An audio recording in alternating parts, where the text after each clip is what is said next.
Ladies and gentlemen, I welcome you all to the H2 and FY25 post-earnings conference call of Madhusudan Masala Limited. Today on the call from the management we have with us Mr. Rishit Kotecha, Chairman and Managing Director, and Mr. Kirit Dharavia, CFO. As a disclaimer, I would like to inform all of you that this call may contain forward-looking statements which may involve risk and uncertainties. Also, a reminder that this call is being recorded. I would now request the management to run us through the investor presentation and the business and performance highlights for the period ended 31st March 2025, their growth plan and vision for the coming year, post which we will open the floor for Q&A. Over to the management team. Over to you, sir. Yes, thank you, Vinayji. Good afternoon, everyone. Myself, Rishit Kotecha, Managing Director and Chairman of the company. I will introduce my company with the presentation. As we are Madhusudan Masala Limited, we are doing spices manufacturing with our brands Double Hathi as a leading brand and other three brands like Mantavya, Maharaja and Double Seven. We are selling our products in four brands. Since 1977, we have started our business from the very ground level. My father and his brother had started the business. Later, me and my cousin Hiren Kotecha joined the business in 2003. Then after we take the business to the out of the Gujarat and other states also. These are our timeline history. In 1977, the Double Hathi brand is introduced in the market. In 1980, we started our own soap in Jamnagar grain market. In 1982, we formed a partnership from Madhusudan and Company to run the business as a spices manufacturing. And later in 1996, we introduced our spices in polypack like 50 gram to 1 kg. Earlier, we did sell only spices in bulk pack of 10 kg jute bag. Later, we started bulk polypacks in 1996. In 2000, we have got the certificate of AgMark for our spices products. In 2003, we introduced our another brand Maharaja for economy market because Double Hathi is a premium product. So in some other market, we need to introduce economy brand. So we introduced Maharaja as an economy brand in our portfolio.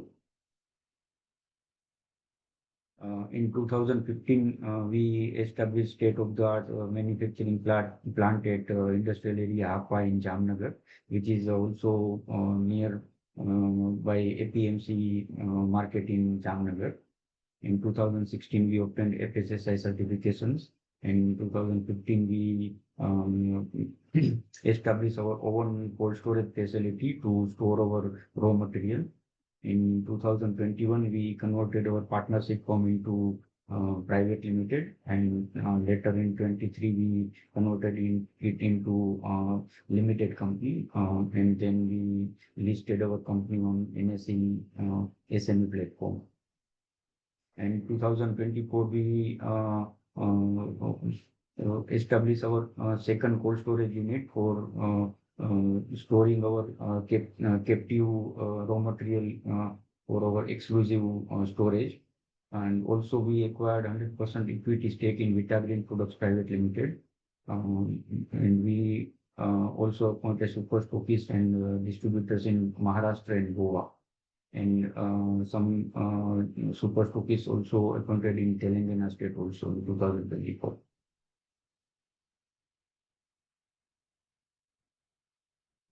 This is our business model, how we work. Like first of all, we are procuring the raw material in respected season, so that we we got the good quality of raw material in respected season, and also we got the benefit of price in respected season. The prices are on lower side, so we got the price benefit also and the quality benefit also. So from our starting of our business, we are procuring mainly 70% of our requirement for the next year. We procure the raw material in the respected seasons. Then we make it strict quality controls. Then after we store the raw material in our own cold storage, or if required, we also store the raw material in third party storage facility also. Then as per the requirement of making a batch-wise manufacturing, we put the material to our manufacturing facility, and we manufacture it as per our batch requirement. Then processing like picking, cleaning, drying, grinding. These are the process of our spices. Uh, Spices, and after processing, the product will be packaged in the different kind of different size of SKUs, and then we distribute the products to distributors, or we have a direct billing customers also from the our company. So last stage is to distribute the products to our distributors. These are our product portfolio. We have a three brands: Double Archi, Maharaja, and Mantavya, which are comes under Madhusudan Masala Limited. And Double Archi is an entire portfolio like ground spices, chili, turmeric, coriander is and chili, turmeric, coriander. Then after blended spices like garam masala, kitchen king masala, pav bhaji masala, etc. Masalas are come under the blended spices, and it's introduced in Double Archi brand only. While whole spices business is also our big selling category. There we have 500 to 1 kg of packaging in this category, and the majority sale of this whole spices is coriander, cumin, and whole chili. And then after we have another category of grocery products, which are consisting of some major products like kasuri methi, mango powder, ginger powder, rajgira flour, achar masala, soya products. All are common terms under the grocery products. These all products are introduced in Double Archi brand only, while Maharaja and Mantavya brands are for only ground spices products only. And later we have acquired brand Vitagreen. 77 Green is a brand of Vitagreen Products Private Limited, which was acquired in 2024. This 77 brand is also categorized in ground spices, blended spices, and grocery products. And one different product category is in 77 is instant mix, which consisting of gulab jamun, mendu vada, khaman dokla, idli, dosa. These are coming in instant mix category. So moreover, these all are product bifurcation of our entire product portfolio. Our manufacturing process is very simple. Like spices, when we got the raw material to our manufacturing unit, first of all, we have to dry this raw material in natural sunlight, or we have a dryers also. So then after the drying of the product, we send it to the cleaning process. Then after the cleaning of the raw material, this raw material get grinding in the pulverizers.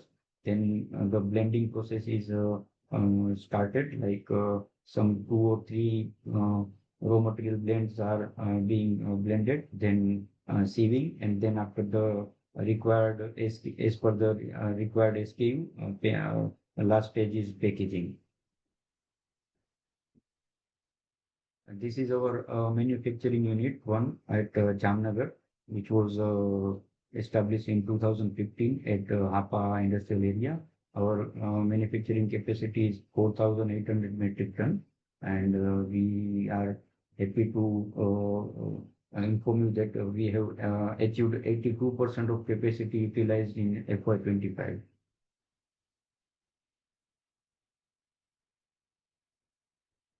This is our second unit, which is at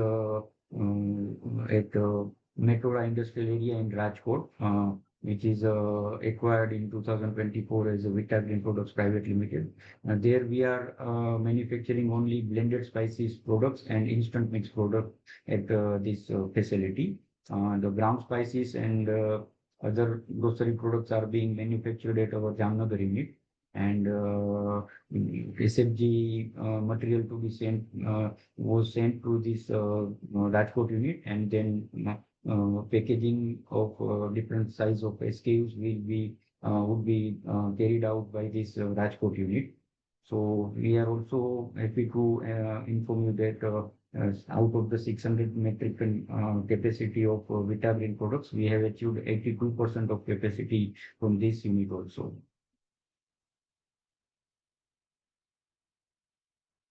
This is our geographical presence. We have our majority sale in Gujarat state and Maharashtra state only. And recently we have started some northern states like Chandigarh, Uttar Pradesh, Jammu Kashmir, and Punjab. All these states are already working with Vita Green Products Private Limited, and then we got the company and also get the entire sales channel to Madhusudan umbrella. We have a plan to cover this Rajasthan, Madhya Pradesh, and Jharkhand states in this FY26. Maybe we will start Rajasthan from the Q1 of FY26.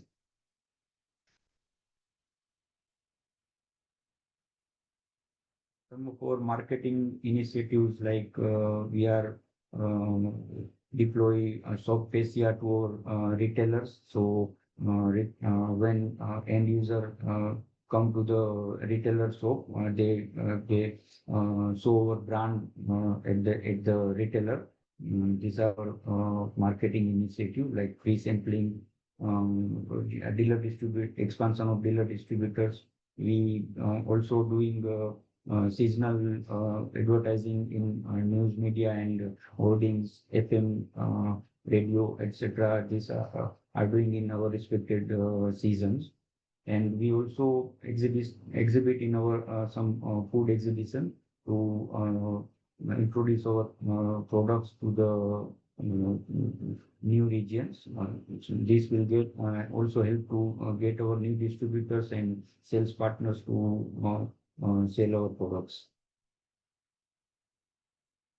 These are the glimpse of our holdings initiatives, and we also attend one annual general meeting of our entire sales team at any good location of Pain India. Last year we attended sales AGM at Silvassa, so the entire team will be aware of what we did in last year and what we will have to achieve in next year. We give the targets to our entire team and how we can achieve and what the market needs. These are the agenda of the meetings to our AGM.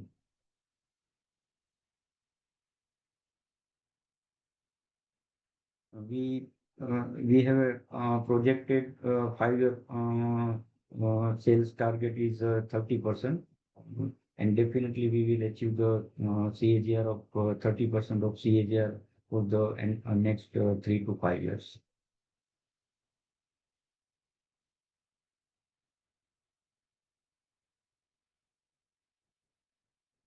These are our financial highlights. Like we have achieved 23 to 30 CR, 230 crore, 230 CR revenue we have achieved in this financial FY25. And in Madhusudan, we have achieved 216 CR of revenue from Madhusudan only. The EBITDA is also maintained, and PAT is also maintained to the last year. These are our growth strategy. We are continuously growing our sales from past 5 years. And also we are maintaining our EBITDA and PAT margin while we are growing in new states, but somehow we are managed to keep our EBITDA and PAT margin to the last year.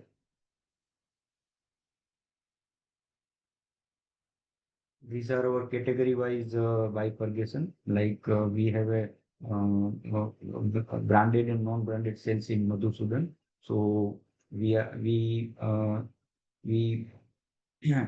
managed to maintain the branded sales higher than 60%, above 62%, and compared to last year of 56%.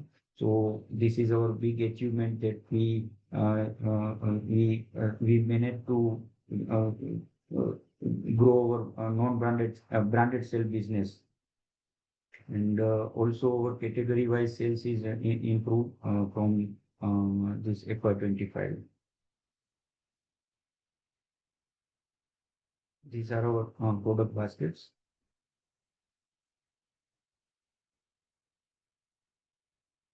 This is a Mantavi and Maharajaga. These all products are from 777 portfolio. We also did a CSR activity last year, like we donate medical equipments in government hospital at Jamnagar, and we also donate one cremation, one Antim Yatra bus to Jamnagar crematorium. This we did under CSR activities. Thank you. So we'll take questions and answers now. Yes. Sure. Thank you. All those who wish to ask a question, use the option of raise hand. In case you're unable to do that, I would request that you please put your request in the chat window and we'll invite you to ask the question. We'll take the first question from Vijay Chauhan. Vijay, you can go ahead. Yeah, thank you for the opportunity and congrats on good set of numbers. So on the standalone side, if you look at the H2 performance, so if I look at the performance in terms of standalone, it was some 108 crore previous H2 last year, and we managed to do around 123 odd CR.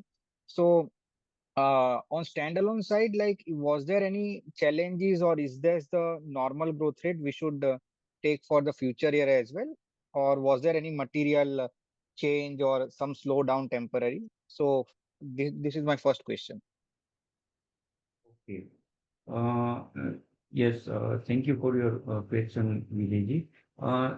सी इसमें क्या है कि हमारा जो business है वो generally ऐसे रहता है कि फर्स्ट हाफ जो है वो थोड़ा स्लो रहता है, और सेकंड हाफ रहता है वो सीजन का पीरियड होता है, और उसमें शादी वगैरह का भी उसी पीरियड में रहता है। तो उस H2 पीरियड में हमारा जनरली जो सेल्स है वो अच्छा रहता है। लेकिन पिछले साल क्या हुआ था कि फर्स्ट हाफ में हमने जो नए डिस्ट्रीब्यूटर्स बनाए थे, जो विटाग्रीन के साथ ऑलरेडी कनेक्टेड थे नॉर्थ के स्टेट में, तो वहां से हमें जो एक नए डिस्ट्रीब्यूटर के बनाने से जो एक लास्ट जो अगस्त सितंबर में हमें जो ऑर्डर्स मिले थे, तो उस वजह से हमारा जो H1 था वो जनरली हम जो 1/3 2/3 का हमारा रेशियो रहता था अब तक का, तो इस लास्ट ईयर हमारा ऐसा हुआ कि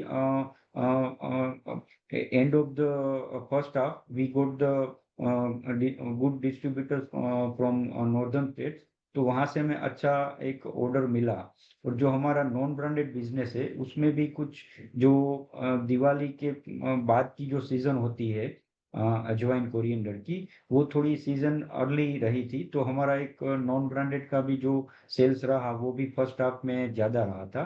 तो उस वजह से जो 1/3 2/3 का रेशियो है वो थोड़ा श्रिंक होके 1/3 ये फर्स्ट हाफ में भी हमारा सेल्स अच्छा रहा था। तो इस वजह से जो कंपेयर टू 24 जो H1 का जो ग्रोथ है वो आपको कम दिख रहा होगा, लेकिन entire through out the entire year हमने ऑलरेडी 33% का ग्रोथ अचीव किया है। Okay, okay. And what will be the plan for the next year on the standalone side and also on the Vitagreen side in terms of revenue FY26 internal estimate जो भी आपने project किया हो? हाँ, वो as per वो projection 30% तो minimum रहेगा हमारा। और ये 30% जो है वो स्टैंड अलोन भी वही रहेगा, और विटाग्रीन से हमारा कुछ ज्यादा एक्सपेक्टेशन है, तो शायद वहां से कुछ 30 से लेके 40% तक का हमारा प्रोजेक्शन दिख रहा है हमें इस साल के लिए। ओके ओके, सो 216 करोड़ का जो स्टैंड अलोन रेवेन्यू है उस पे भी we are expecting 30% kind of growth, और जो कंसोलिडेटेड बेसिस पे है उस पे भी we are looking at least 30%, right? Yes, yes. Yeah, okay, okay. And last thing on the margin side, matlab, will we see any margin expansion, or because we are aggressively entering the new geographies, or margins will more or less remain constant, or any guidance you would like to give to EBITDA margin side or PAT margin, whatever you are comfortable with? मैं EBITDA के बारे में बताऊं तो EBITDA तो हमारा maintain हो पाएगा, क्योंकि हम जब नए मार्केट में एंटर करते हैं तो ऑब्वियसली मार्केटिंग एक्टिविटीज और स्टाफ की एक्सपेंस के बाद थोड़ा एबिटा पे प्रेशर आ सकता है। लेकिन अभी जो आप एबिटा है वो कॉमन हम्म एबिटा है हमारा, ट्रेडिंग जो नॉन ब्रांडेड और ब्रांडेड बिजनेस का। तो कॉन्स्टेंटली हम लोग क्या है कि जो नॉन ब्रांडेड हमारा जो ट्रेडिंग बिजनेस है उसको कम करते जा रहे हैं। तो लास्ट हम्म ईयर हम 46% हमने किया था नॉन ट्रेडिंग बिजनेस, इस साल हमारा हम्म वही 38% हुआ है। तो अगले साल हम्म हम इससे भी हमारा जो ट्रेडिंग बिजनेस है वो कम हो जाएगा। तो जहां पर लो मार्जिन हमारा बिजनेस है वो हम कम करके जो हाई मार्जिन हम्म हमारी कैटेगरी है ब्रांडेड बिजनेस की, वो हम बढ़ाएंगे, तो उससे हमारा एबिटा मेंटेन रहेगा। ओके, सो मार्जिन 10-11% जो रेंज रहता है उसमें we can expect the same range, right, for yes. FY26? Okay okay. And how is the response on the H1 side, like जो अभी H1 FY26 और Q1 स्टार्ट हुआ है, because there were lot of like negative sentiments in terms of, let's say, disruption on trade war side, or even in terms of like जो consumption में थोड़ा बहुत slow down हुआ है, और द सीजनल रेन अभी है जो मई में. So are we seeing any pressure, or abhi demand environment kaisa hai? Because we are majorly like operate in the western part of India, like Gujarat, Maharashtra. So yes. is there any challenges, or what is the situation at overall level? Yeah. नहीं, ऐसा अभी हमारा तो actually March February and से तो season हमारा शुरू हो जाता है स्पाइसेस Mm-hmm. का। जैसे एंड यूजर जो है वो मसाले को खरीदने के लिए जब मार्केट में आते हैं तो मार्च या तो अप्रैल में आते हैं, तो उससे पहले हमारे जो डिस्ट्रीब्यूटर्स है होलसेलर्स है वो हमसे प्रोक्योरमेंट शुरू कर देते हैं फरवरी एंड में। तो वहां पर हमें कोई ऐसा प्रेशर नहीं दिखा था कि ये कंसर्न की वजह से वो लोग Mm-hmm. थोड़ा कंजर्वेटिव लेके प्रोक्योरमेंट कर रहे हैं। वो जो नॉर्मली जो हर साल जो रहता है उसी हिसाब से उन्होंने प्रोक्योरमेंट किया है। और बेसिकली Okay. हमारा जितना भी सेल्स है वो पूरा डोमेस्टिक है, तो कोई एक्सपोर्ट को लेके कोई हमें कंसर्न तो रहता नहीं है। तो डोमेस्टिक में Okay. हमें कोई ऐसा ये इश्यूज की वजह से कोई प्रेशर नहीं दिखा है सेल्स में। इनफैक्ट इस साल तो Okay. थोड़ा Mm. साल भी अच्छा रहा है, क्योंकि लास्ट ईयर के कंपेयर में प्राइस भी स्टेबल है। तो लोग Okay. ये स्टेबल प्राइस पे काफी जो हमारे डिस्ट्रीब्यूटर्स और होलसेलर्स है वो स्टॉक भी कुछ कर रहे थे 2-3 महीने के लिए सीजन के लिए। तो वो Mm-hmm. एक पॉजिटिव साइन भी दिखा है हमें। ओके सो जो रेवेन्यू गाइडेंस आपका है 30% फॉर दिस ईयर, तो वो इक्वली डिस्ट्रीब्यूट होगा, लाइक H1 में भी we are expecting let's say 29-30%, and overall basis पे we will also do that, right? So Yes, मतलब ऐसा yes. कोई सीजनल इफेक्ट नहीं रहेगा। Okay okay okay, thank you. Next. Okay, thank you for the Thank, opportunity and good luck for the future. Thank thank you. Thank you, Vijay. We'll take the next question from the line of Akshat Jain. Akshat, you can unmute and go ahead, please. या हाय।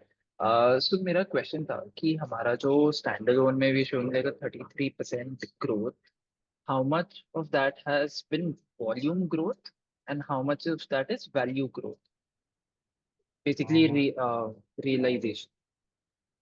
सी volume growth हमारा ज्यादा हुआ है, because compare to last year the जो prices जो chilli, हमारा जो main product है चिली पाउडर, तो चिली पाउडर में इस साल थोड़ा प्राइस कम रहा है 15 to 20%। तो अगर हम क्वांटिटी वाइज अगर इसको कंपेयर करेंगे तो काफी मतलब 10 से 12% का ग्रोथ ज्यादा दिखेगा। लेकिन ये कहीं ना कहीं सेट ऑफ हो गया था टर्मरिक और कोरिएंडर के क्यूमिन के साथ। तो टर्मरिक में जो प्राइस है वो ऑलरेडी डबल हो गए लास्ट ईयर की कंपेयर में। तो जो हमारा क्वांटिटी वाइज जो ग्रोथ है वो जो इस साल हमारा 33% जो वॉल्यूम ग्रोथ हुआ है, तो वो करीबन 36 या 37% आसपास जा रहा है volume wise growth. Okay, so volume growth is 36-35%। Yes yes. Okay, and हम लोग की कमोडिटी प्राइसिंग जो आप बता रहे कि जैसे चिली का last year I think after Q2 ही ज्यादा कम हो गया था प्राइसिंग, हैज दैट रीबाउंडेड या क्या आउटलुक है हमारा? अभी जो सीजन में हमने अभी जो प्रोक्योरमेंट हमारा चल रहा था, तो जब हाँ। फर्स्ट क्रॉप आया था सीजन का, उस समय जो प्राइस था उससे तो अभी 10 से 15% का प्राइस हाइक हो गया है। क्योंकि जो कैरी फॉरवर्ड स्टॉक था वो काफी क्वांटिटी बड़ी थी कैरी फॉरवर्ड स्टॉक की, क्योंकि लास्ट ईयर जो एक्सपोर्ट चिली का था वो बहुत कम हुआ था। बांग्लादेश में हम मेजोरिटी इंडिया से जाता है, तो वहां पर भी कुछ एक्सपोर्ट कम हुआ था, चाइना में भी कम हुआ था। तो उस वजह से कैरी फॉरवर्ड स्टॉक बड़ा था। तो इसलिए जो नया क्रॉप आया उसका पहला जो क्रॉप था उसका, उसमें प्राइस प्रेशर दिख रहा था। लेकिन उसके बाद वो डोमेस्टिक मार्केट में ही इतना लिक्विडेट होने लगा कि जब सेकंड क्रॉप आया तो वो जो प्राइस जो नॉर्मल प्राइस पे मिल रहा था वो फिर मिलना बंद हो गया, और अच्छी क्वालिटी में तो एक 15% का हाइक भी आ गया। तो अभी हमें लग रहा है कि ये पूरे साल ये प्राइस जो है वो स्टेबल रहना चाहिए। इसमें कोई बड़ा जंप भी नहीं आएगा, और डाउन साइड तो जाने का कोई चांस ही नहीं है। ओके, तो from what I am understanding is कि लास्ट ईयर के जो सेकेंड हाफ में चिली की प्राइस थी उससे लगभग 10-15% ज्यादा इस साल में रहनी चाहिए। यस, लास्ट ईयर की जो हमारी प्रोक्योरमेंट थी उसके हिसाब से तो प्राइस सिमिलर रहेंगे, लेकिन इस साल की जो हमारी प्रोक्योरमेंट है उससे हम जो प्रोक्योरमेंट के बाद जो हमारा प्राइस हाइक हुआ है वहां पर हम 10 to 15% का हाइक देख रहे हैं through out the year. Okay, sure. And also during the year हमारा जो होल स्पाइसेस का सेगमेंट है, which is whole chili, fenugreek and all, yes that is exceeded our CTC or ground spices in the sales mix. So yes. इसका क्या कारण है, and like how do we see the mix going forward also? Categories हमने इसलिए बनाई कि क्योंकि category wise हमारा मार्जिन कैसे हमें मेंटेन करना है वो पता चले। और जो ग्राउंड स्पाइसेस है उसमें पूरा प्रोसेसिंग रहता है, ग्राइंडिंग का ये सब, और उसमें एसकेयूज भी काफी ज्यादा रहते हैं। तो ये एक कैटेगरी हमारी जो ग्राउंड स्पाइसेस है की है, और उस वो ग्राउंड स्पाइसेस की जो कैटेगरी है उसमें हमारा मार्जिन भी कुछ अलग रहता है। और होल स्पाइसेस है उसमें सिर्फ मेरे ये 500 ग्राम और 1 kg दो ही SKUs रहते हैं। और उसमें जो क्वांटिटी है कस्टमर की साइड से जो हमें ऑर्डर्स मिलते हैं उसकी जो क्वांटिटी ऑर्डर क्वांटिटी वैल्यू जो होती है वो बड़ी होती है। और ग्राम स्पाइसिस में SKUs ज्यादा होते हैं और उस वजह से उसकी जो ऑर्डर वैल्यू रहती है वो थोड़ी कम रहती है। तो ये एक कैटेगराइज करने के लिए हम दोनों को अलग ही कंसिडर करते हैं। Okay okay, so whole spices में आपने बताया 500 ग्राम से 1 kg तक के पैक्स है, तो हाँ, इसमें हम लोग होरेका को ज्यादा कीटर कर रहे हैं। मेजोरिटी होरेका से ज्यादा जो ये होलसेलर्स रहते हैं वो हमसे ज्यादा माल खरीदते हैं।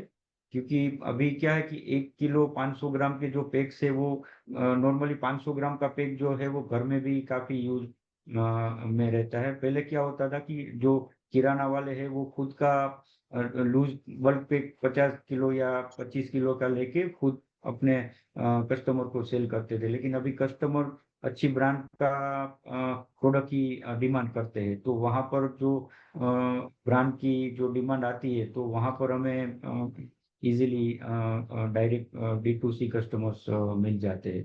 तो मेजोरिटी वहां पर रहता है और बाकी जो होरेका बिजनेस है वहां पर भी सप्लाई तो रहती ही है। Okay, okay. And any thoughts on blended? Because industry wide normally margins blended में ही ज्यादा होते हैं, but हमारे अभी भी blended में अगर मैं देखूँ तो it's less than 10% in the sales share.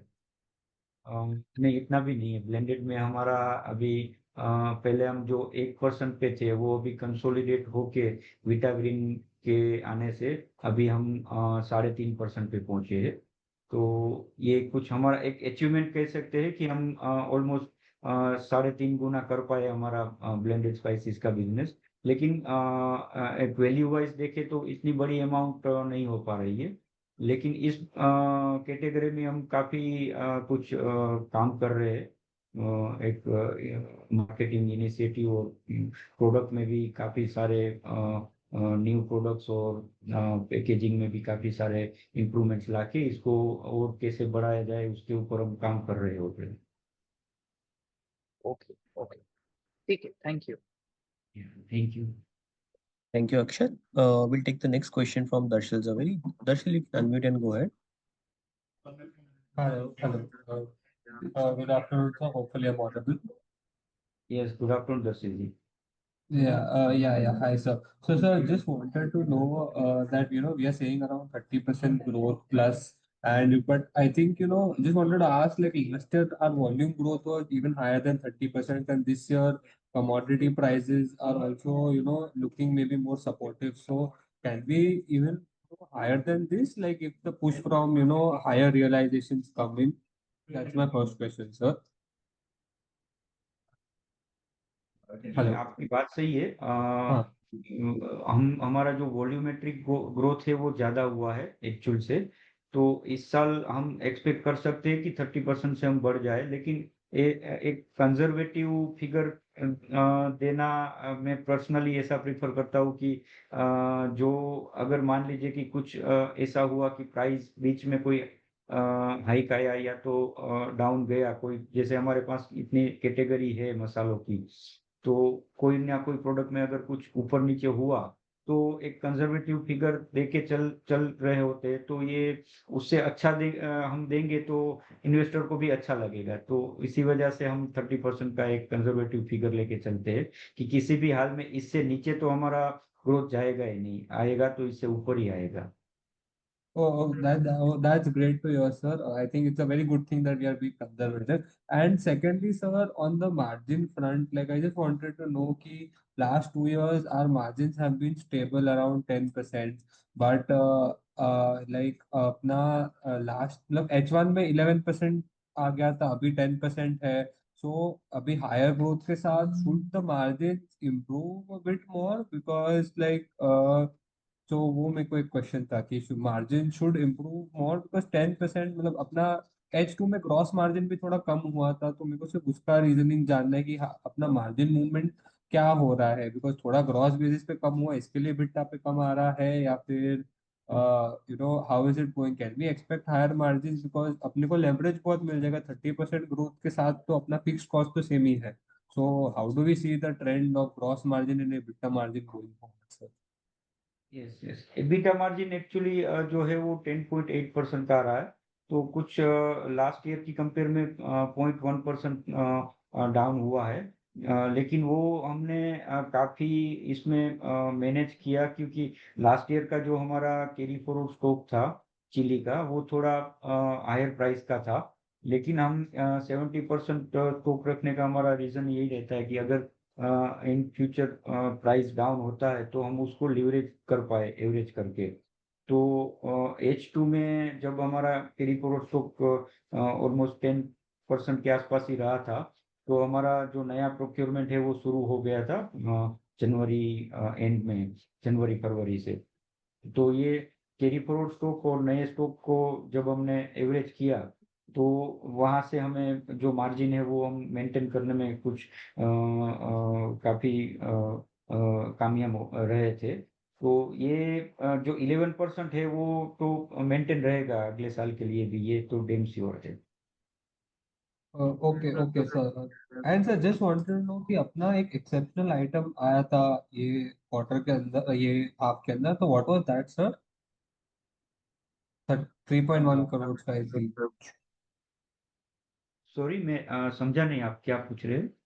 अपना नोट्स टू अकाउंट्स लाइक अपना we have an exceptional item around 3.1 crore I think, so just wanted to know कि what is that sir? Just 1 minute, और CFO will.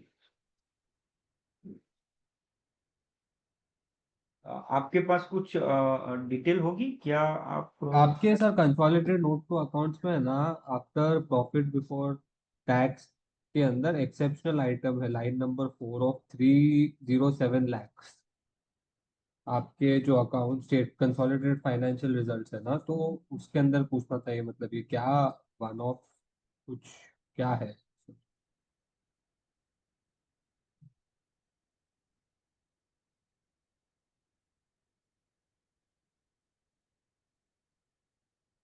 Okay, consolidate में ना, हाँ, वो तो जो हमारा हमने जो विटाग्रीन एक्वायर किया था, तो हमने वहाँ विटाग्रीन का जो फिक्स एसेट्स है, जैसे उसका प्लांट हमने एक्वायर किया था, लेकिन उसके जो लैंड बिल्डिंग्स है वो हमने एक्वायर नहीं किए हैं। तो वो जो हमारे पहले के जो प्रमोटर थे, उन्होंने ये कंपनी के नाम से वहाँ की लैंड ले रखी थी। तो ये जो लैंड थी विटाग्रीन के नाम से, तो विटाग्रीन से वो सेल डीड बन के प्रमोटर के दूसरी कंपनी के नाम पे उसको ट्रांसफर किया था। तो ये जो long long term capital gain की वजह से ये जो 3 करोड़ दिख रहा है वो उसका है। ओके ओके, मतलब बेसिकली ये रिकरिंग नहीं रहेगा अपना, बिकॉज ओके ये नहीं वन नहीं, ऑफ ये आइटम है, रिकरिंग ये नहीं वही रहेगा, ये पूछना तो था। हाँ। वन टाइम हुआ। Okay okay, so sir just like तो just wanted to ask like अपना H1 में profit margin without the exceptional item was also 6.5%, but H2 में एक्सेप्शनल आइटम के साथ 6.5% है। तो सिर्फ just wanted to reconcile that only कि अपना आगे जाके, बिकॉज अपन इतना ग्रोथ कर रहे हैं, तो जस्ट वांटेड टू नो कि अपना higher margin trajectory not may be FY26 but 27 28, what is our plan like apna branded, what is the margin that we get, and what are we expecting going forward, like maybe not this year, next year apna what is our target, like even EBITDA PAT whatever you're comfortable with? जी, और हमने जो EBITDA के लिए जो हम एक target लेके चल रहे हैं, वो 11% का, हमारा जो 11.5% का जो टारगेट है वो उसी को लेके चल रहे हैं। क्योंकि जो हमारे जो कैटेगरी वाइज मार्जिन्स है, ब्राउन स्पाइसेस में हम 15% का मार्जिन हमारा रहता है, ब्लेंडेड में हमारा 25 रहता है, और जो होल स्पाइसेस कैटेगरी है उसमें करीबन 8 से 10% के बीच रहता है प्रोडक्ट वाइज। और जो हमारी ग्रोसरी प्रोडक्ट्स है उसमें भी 12 to 15% के बीच का मार्जिन रहता है। तो ये जो कैटेगरी वाइज हमारा मार्जिन ब्रेकअप है, और जो हम अभी ट्रेडिंग बिजनेस हमारा जो 40% के आसपास जा रहा है, वो भी अगले साल हम टारगेट लेके चल रहे हैं कि उसको हम 30 से 35% के बीच में ही तक मेंटेन कर पाए। तो इससे हमारा जो ट्रेडिंग बिजनेस में हम सिर्फ 4% का मार्जिन हमारा रहता है, तो वहाँ भी हमारा जो हायर मार्जिन वाली प्रोडक्ट है उसका सेल बढ़ेगा। तो अगर हम नए एरियाज में कुछ हमारा एक्सपेंस भी बढ़ता है तो उसके सामने मेरा जो हायर मार्जिन प्रोडक्ट्स है उसका सेल जो है वो भी बढ़ेगा। तो मार्जिन एबिटा मार्जिन जो है वो हमारा जो हम एक प्रोजेक्शन लेके चल रहे हैं उसको मेंटेन आराम से कर पाएंगे। Okay, okay. So just last question from my end, sir. I think H1 we were usually saying will be 1/3 and H2 2/3. So now going forward, I think we had such a good growth in H1. So will it like reduce a bit, like it will be 40, 60, or how do we see like H1? How do we see कि कितना percent रहेगा of our total revenue right now? इसमें क्या है कि जब तक हम हमारा जो एग्जिस्टिंग हमारा जो मार्केट एरिया था उसमें काम कर रहे थे उस समय हम एक 100% अंदाजा लेके चल सकते थे कि भाई हमारा जो इतने सालों से हम जहाँ पर प्रेजेंस हमारी है जो गुजरात और सौराष्ट्र रीजन में, तो वहाँ पर हमारा एक अंदाजा था कि नहीं हम फर्स्ट हाफ में हमारा 1/3 और सेकंड में 2/3 रहता है। लेकिन अभी हम गुजरात से बाहर मार्केट में प्रेजेंट हुए हैं तो वहां पर हम इतना हमें अंदाजा नहीं आ रहा है कि यहाँ भी सेम सिचुएशन रहेगी। तो मे भी हो सकता है कि हमारा H1 H2 40-60 भी हो या तो 35-65 भी हो या तो हो सकता है कि 45-55 भी हो जाए, क्योंकि अभी नए एरियाज में ये सीजनल जो ट्रेंड है वो चलता है कि नहीं वहाँ हम जब अच्छा हमारा एक डेवलप हो जाएगा उसके बाद ही पता चलेगा। लेकिन एक्सपेक्टेड ऐसा है कि हम इस साल 40-60 के आसपास H1 H2 में रहेगा, ऐसा हम एक्सपेक्ट कर रहे हैं। Okay, that's great to hear, sir. All the best, sir. Thank you. Thank you. Thank you, Darshil. We'll take the next question from the line of Tanay Shah. Tanay, you can unmute and go ahead, please. Hi, thanks. Am I audible? Yes.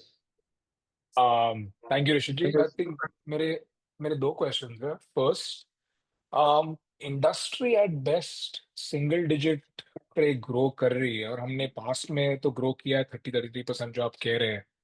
तो I guess what makes us confident और gives us the right to win कि next 3 to 5 years जो आपने guidance दिया है 33% growth होगा, वो क्यों होगा? यस यस, काफी आपने अच्छा क्वेश्चन पूछा। इसी के ऊपर हमारा हमारा टीम के साथ डिस्कशन रहता है। सी इसमें क्या है कि जो ऑर्गेनिक ग्रोथ है हमारा जो एग्जिस्टिंग मार्केट में वहां से हम 10 से 12% का ही ग्रोथ ले पाते हैं, क्योंकि जो अनब्रांडेड जो मसाले के जो मैन्युफैक्चरर्स होते हैं जो कि सिर्फ सीजन में ही सेल करते हैं, फिर सीजन के बाद वो मार्केट से दिखते नहीं है, फिर अगले साल और कोई आता है और फिर चला जाता है। तो ये जो एक ट्रेंड इतने सालों से मसाले की इंडस्ट्री में चल रहा था वो भी काफी चेंज हो रहा है। कस्टमर जो एंड यूजर है वो ब्रांडेड मसालों को लेकर ही मतलब घर में यूज करना चाहते हैं, चाहे वो छोटा लेबर क्लास का पब्लिक हो तो भी वो चाहे उसके लिए 5 रुपए का पैकेट लेना हो तो भी वो लूज नहीं खरीदेगा, वो पैकेट को ही प्रेफरेंस देगा कि नहीं मुझे कोई भी ब्रांड का पैकेट ही चाहिए, आपका लूज नहीं चाहिए। तो ये एक जो कन्वर्जन हो रहा है अनऑर्गेनाइज से ऑर्गेनाइज का, उसका एक बेनिफिट हमें मिल रहा है। और दूसरा जो है वो इंडस्ट्री भले ग्रो नहीं कर रही लेकिन हमारा जो प्रेजेंस है वो एक गुजरात में हमारा एक स्ट्रॉन्ग प्रेजेंस है। इवन सौराष्ट्र में हम 35% का हमारा मार्केट शेयर है। तो वहां से हमें जो ग्रोथ मिलेगी वो एक ऑर्गेनाइज अनऑर्गेनाइज का जो कन्वर्जन है उसका 10-12% का ही ग्रोथ मिलेगा। लेकिन मेजोरिटी जो ग्रोथ मिलेगी वो हम जहाँ पर कहीं प्रेजेंस नहीं है और हमारा नया नेटवर्क डेवलप कर रहे हैं वहीं से हमें ग्रोथ मिलेगी। तो उसी हिसाब से हम 30% का एक प्रोजेक्शन लेके चल रहे हैं। Thank you. तो उसके हिसाब से तो मतलब आगे जाके हम इनऑर्गेनिक ग्रोथ भी देख सकते हैं अलग ज्योग्राफीज में, कि हमारी जो ब्रांड्स है उन्हीं को हम सॉर्ट ऑफ और प्रेजेंस करवाएंगे वो एरियाज में, कि we can look at inorganic growth also. ये ऑर्गेनिक ग्रोथ जो है वो एक फिक्स रहती है। इनऑर्गेनिक ग्रोथ में हमें काफी मेहनत करनी पड़ती है, नई टीम बनाने के लिए डिस्ट्रीब्यूटर्स को अपॉइंट करके फिर वहाँ के हिसाब से जो उसको रिक्वायरमेंट है उसी उसी रिक्वायरमेंट का हम मटेरियल सप्लाई दे पाए हर लोट में। तो ये एक कंसर्न्स रहते हैं, लेकिन वो हमारे लिए तो हम इतने सालों के एक्सपीरियंस से हमें पता होता है कि कौन से एरिया में कौन सा रॉ मटेरियल लगेगा, तो वो तो इजीली मेंटेन हम कर पाते हैं। और इनऑर्गेनिक ग्रोथ में नए मार्केट में हमें कंपटीशन का भी एक कंसर्न रहता है कि हम जो नए एरिया में जाते हैं तो कंपटीशन भी हमें कॉम्पीट करेंगे। तो वहां पर हम कुछ ना कुछ स्कीम्स रिटेलर्स और डिस्ट्रीब्यूटर्स के लिए लाते हैं और कुछ मार्केटिंग एक्टिविटीज करके फिर उसको टेकल करते हैं। ओके। एंड मेरा सेकंड क्वेश्चन है कि हमारी इन्वेंट्री लेवल्स काफी हाई है, क्या कारण हो सकता है उसका? इन्वेंट्री लेवल्स हम अगले साल का जो हमारा सेल्स टारगेट जो रहता है उस हिसाब से हम ये सीजन में उसका प्रोक्योरमेंट करते रहते हैं। क्योंकि जो सीजन रहती है वो जनरली फिर जनवरी से मार्च के बीच में रहती है। तो हमारा अगले साल का अगर टारगेट कुछ चल रहा है तो उसी हिसाब से हम ये करंट ईयर में उसको प्रोक्योर करके रख देते हैं। ऑलमोस्ट 70% तक का हमारा प्रोक्योरमेंट सीजन में ही हो जाता है। तो अगले साल अभी हम टारगेट लेके चल रहे हैं, तो वो टारगेट को मैच करने के लिए, और अभी इस साल थोड़ा क्वालिटी और जो प्राइस का जो स्टेबिलिटी हमें दिख रहा है, तो उस हिसाब से हमने इस साल थोड़ा प्रोक्योरमेंट ज्यादा किया है। तो फिर उसके हिसाब से अगर हमारी टारगेट और एस्पिरेशन है 30-33% ग्रोथ नेक्स्ट 3 to 5 years, और अगर हाँ, यही प्रोक्योरमेंट सीजन है, तो हम एक्सपेक्ट करें कि इन्वेंट्री लेवल्स ये सेम होंगी कि ये बढ़ती रहेंगी, अज्यूमिंग कि अगर हमें और सेल करना है, वेदर दैट्स वॉल्यूम और थ्रू वो तो रियलाइजेशन, वो तो प्रोक्योरमेंट। obviously, हाँ वो तो प्रोक्योरमेंट जो मतलब हमारा जो स्टॉक लेवल है वो तो अगले साल के लिए बढ़ने ही वाला है। क्योंकि ये हमारा बिजनेस ही ऐसा है कि अगर मैं मेरे पास पूरे साल के लिए अगर 50% का स्टॉक नहीं है तो मैं मार्केट में मेरे माल बेचने के लिए स्टैंड ही नहीं कर पाऊंगा। हम्म। ओके। तो रफली कोई आइडिया है, मतलब क्या क्या लेवल या क्या परसेंटेज से अप्रोक्सीमेटली इन्वेंट्री लेवल्स भी इंक्रीज होंगी in accordance to our sales targets? On an average हमारा जो सेल्स रहता है उसका 30 से 35% थ्रू आउट द ईयर मेरा स्टॉक लेवल मेंटेन हम रखते हैं ओके। कि इतना तो स्टॉक हमारे पास होना ही चाहिए। Okay, great, thank you Rishi ji. Thank you, Mr. Tane. We'll take the next question from Vaibhav Kapoor. Vaibhav, you can unmute and go ahead, please. Yeah good afternoon sir. Good afternoon Vaibhav ji. अच्छा, sir मुझे ये पूछना था कि वो Vita green की acquisition के लिए आपने कितना अमाउंट दिया था, और ये जो आप एक्स्ट्रा ऑर्डिनरी आइटम का थोड़ा एक्सप्लेनेशन दे रहे थे, इसका थोड़ा आप उसको लिंक करके थोड़ा एक क्लियर कर दे। वो पूरा क्लियर नहीं हुआ सर। वैभव जी, ये हमने विटाग्रीन को 7.75 CR में 100% एक्वायर किया था। उसकी ओके। जो कंपनी है, उस प्रमोटर है, उनसे हमने 100% इक्विटी मधुसूदन मसाला ने टेक ओवर कर ली थी। तो आज मधुसूदन मसाला 100% स्टेक होल्डर है विटाग्रीन प्रोडक्ट्स प्राइवेट लिमिटेड के। और जो ये जो 3 करोड़ का जो एक्सेप्शनल आइटम दिख रहा है वो एक्चुअली विटाग्रीन की जो बैलेंस शीट थी जब हमने एक्वायर की, उस समय उसमें लैंड बिल्डिंग का जो पोर्शन था वो हमने लैंड बिल्डिंग को प्रोक्योर नहीं किया था, सिर्फ उसके प्लांट मशीनरीज और उसकी ब्रांड, इसको ही हमने वैल्यूएशन में कंसीडर किया था। तो वो प्रमोटर को ये कंपनी से उसकी जो प्रमोटर के नाम पे हमने ये सेल डीड बना के उसको सेल किया, तो उसकी वजह से ये दिख रहा है इसमें।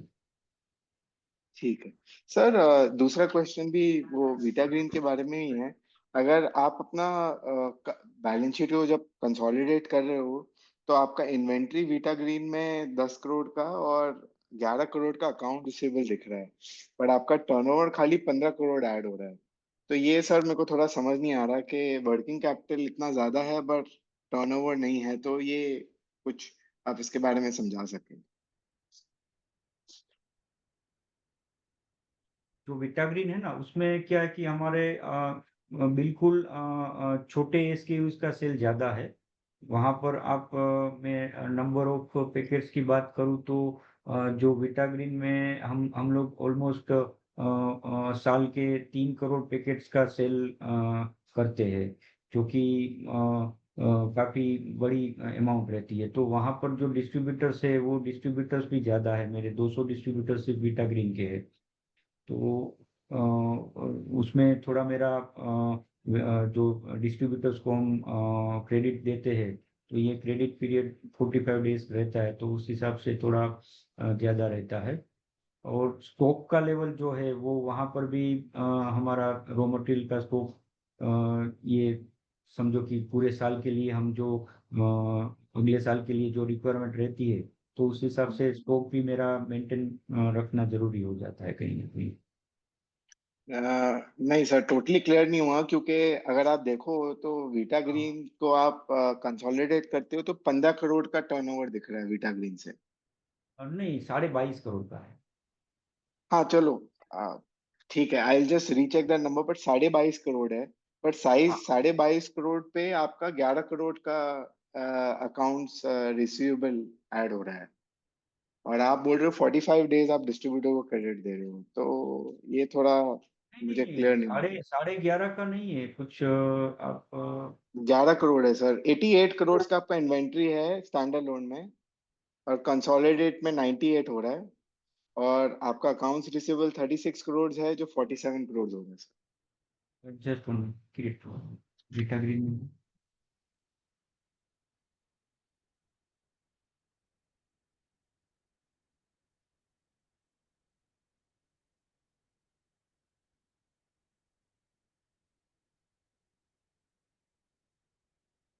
और सो आप वो 22.5 करोड़ बता रहे हो रेवेन्यू, बट आपका सेल्स स्टैंडर्ड लोन में 216 करोड़ है, जो कंसोलिडेट में 231 दिखा रहा है। शायद मेरे को रीचेक करना पड़ेगा, बट मेरे को 15 करोड़ दिख रहा है कहीं। यस, हाँ, बीटा ग्रीन में आप जो रिसीवेबल्स बता रहे हो 11 करोड़ का है, और मधुसूदन में 36 करोड़ का है।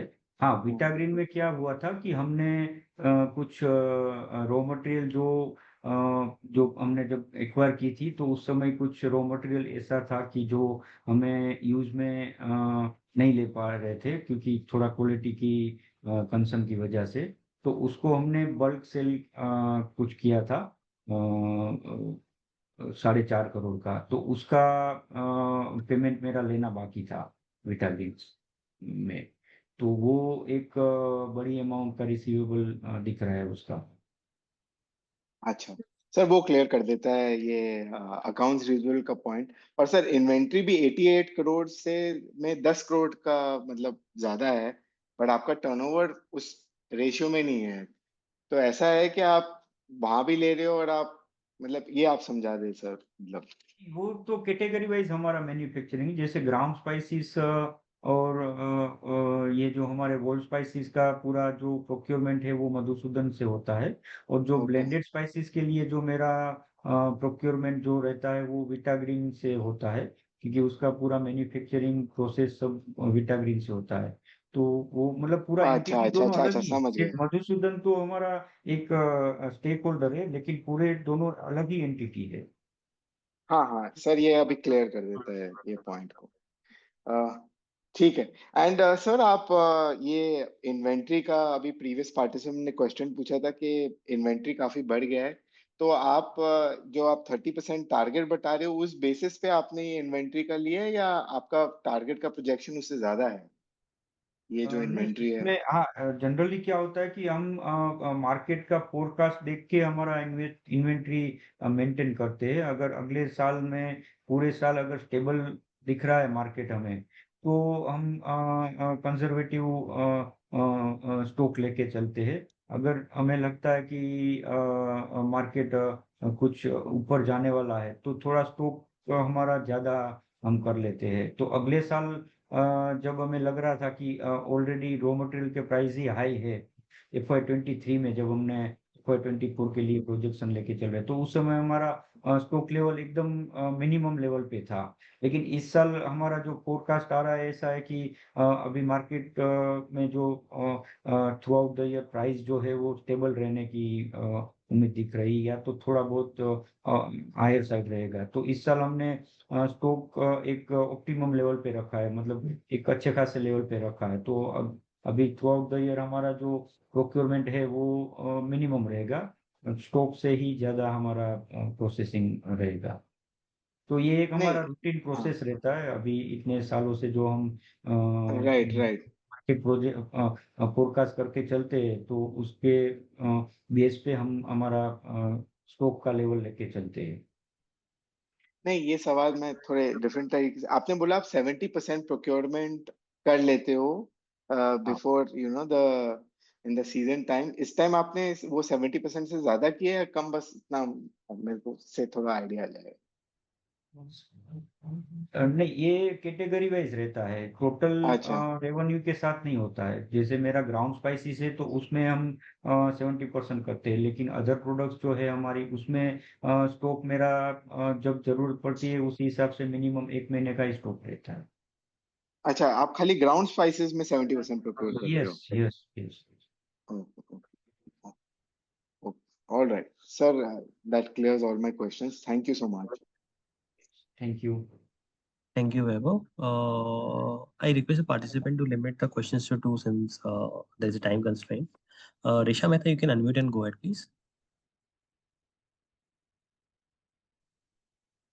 या थैंक यू। तो पहला ये था कि बेसिकली हमारा कितना रेवेन्यूज आता है गुजरात से और कितना महाराष्ट्र से आता है। और जब भी हम न्यू मार्केट में जाते हैं तो बेसिकली जो अल्टीमेटली जो रिटेलर है वो क्यों हमारा प्रोडक्ट स्टॉक करेगा, मतलब हम कितना उसको एडिशनल मिस रेशा, आपका जो वॉइस है वो कितना क्रेडिट पीरियड देते versus the industry standard. hello, Miss Resha, we were not able to hear in between. Can you please repeat your question? या is this better? Yeah, this is better. Are you able to hear me? Yeah okay. तो मेरा पहला सवाल था कि हमारा कितना percent revenues Gujarat and Maharashtra से आता है, एंड जब भी हम कोई न्यू मार्केट में जाते हैं तो रिटेलर क्यों अल्टीमेटली हमारा प्रोडक्ट्स शेल्फ स्पेस क्यों देगा हमें, क्योंकि ऑलरेडी इतने सारे ब्रांड्स अवेलेबल है। तो हम कितना एडिशनल मार्जिन्स देते हैं चैनल को वर्सेस इंडस्ट्री स्टैंडर्ड, एंड क्या क्रेडिट टर्म्स होते हैं वर्सेस द इंडस्ट्री स्टैंडर्ड। जी जी जी जरूर। आपका जो पहला क्वेश्चन है गुजरात और महाराष्ट्र में, तो हम गुजरात में मेरा 70% जो सेल है वो गुजरात से रहता है। अब 15% मेरा महाराष्ट्र से रहा है ये पूरे साल के लिए। और जो 15% है वो जो हमने नए जितने भी स्टेट ओपन किए हैं वहाँ से हमारा सेल आया हुआ है। तो ये कुछ इस तरह से हमारा स्टेट वाइज सेल्स रहा है। और दूसरा आपका जो क्वेश्चन है कि नए रीजन में हम जब एंटर करते हैं तो वहाँ से वहाँ रिटेलर हमें क्यों एंट्री करने देंगे। तो उसके लिए हम जो मार्जिन्स की आप बता रहे हो वो हमारा पहला एक रूल रहता है कि एक हेल्दी मार्जिन प्रोवाइड करके हम उसको कन्विंस कर पाए। और दूसरा रहता है कि हमारा जो डिस्ट्रीब्यूटर्स का जो अपॉइंटमेंट हम करते हैं तो वो एक उसका प्रोसेस एक हमारा अलग बाकी कंपनियों से अलग रहता है। हम ऐसे डिस्ट्रीब्यूटर को आइडेंटिफाई करते हैं कि जो सिर्फ मसालों का ही काम करता हो, ना कि पूरे एफएमसीजी की प्रोडक्ट लेके बैठा हो। वो सिर्फ मसालों के बारे में जानता हो, मसालों को लेके वो खुद भी इतना नॉलेजेबल हो कि भाई अगर वो रिटेलर के पास जाए तो रिटेलर उसका मान रख के भी प्रोडक्ट को खरीदेगा। तो पहली हमारी कोशिश ये रहती है कि हम एक ऐसे डिस्ट्रीब्यूटर को ही अपॉइंट करें जो ये मसालों की इंडस्ट्री के साथ अच्छे से जुड़ा हुआ हो, काफी सालों से वो मार्केट में बैठा हुआ हो। तो वहाँ हमारा थोड़ा काम आसान हो जाता है रिटेलर को कन्विंस करने के लिए। फिर वो डिस्ट्रीब्यूटर जब मसाले के लिए इतना जानकार होता है तो वो हमें गाइड करता है कि उसके जो रीजन में कैसे क्वालिटी के कैसी ब्लेंड के उसको मसाले चाहिए। तो उस हिसाब से हम उसको एक पर्टिकुलर रीजन के लिए उसको एक ब्लेंड बना के हम रेडी करके देते हैं। तो उससे उसको काम करने में भी मजा आता है और रिटेलर को भी वो एक भरोसे से माल दे पाएगा कि भाई ये जो मसाले है वो आपको एक अच्छे मार्जिन पे भी मिलेगा, और दूसरा कि आपको ये जो आपके जो एंड यूजर है उसको भी आप एक अच्छी क्वालिटी के मसाले बेच पाओगे। तो ये 3-4 ऐसी हमारी एक टूल्स है जिससे हम नए मार्केट में एंट्री करने में हमें कुछ कन्वीनियंसी रहती है। तो ये कुछ हमारी सेल स्ट्रेटेजी ऐसे रहती है। सॉरी, मैंने मार्जिन हाँ मिस किए। आप हाँ, कितना? मार्जिन में बताऊँ तो और क्रेडिट जैसे पीरियड हम दोनों भी हाँ आप कितना देते हो और इंडस्ट्री में क्या ट्रेंड है? जरूर जरूर।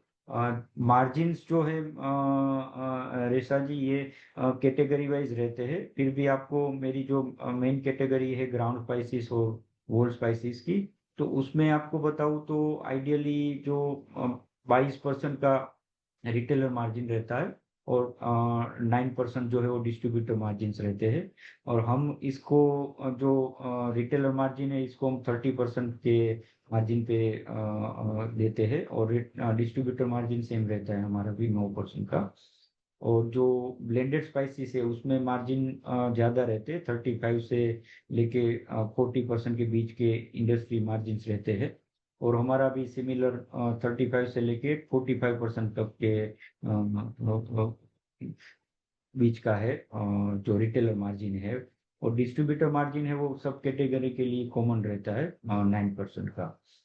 और जो क्रेडिट पीरियड है वो आइडियली कोई बड़ी ब्रांड है तो वो तो एडवांस पेमेंट पे ही डिस्ट्रीब्यूटर्स के साथ काम करते हैं, और जो डिस्ट्रीब्यूटर्स है वो रिटेलर को 7 या 15 डेज का क्रेडिट देते होते हैं।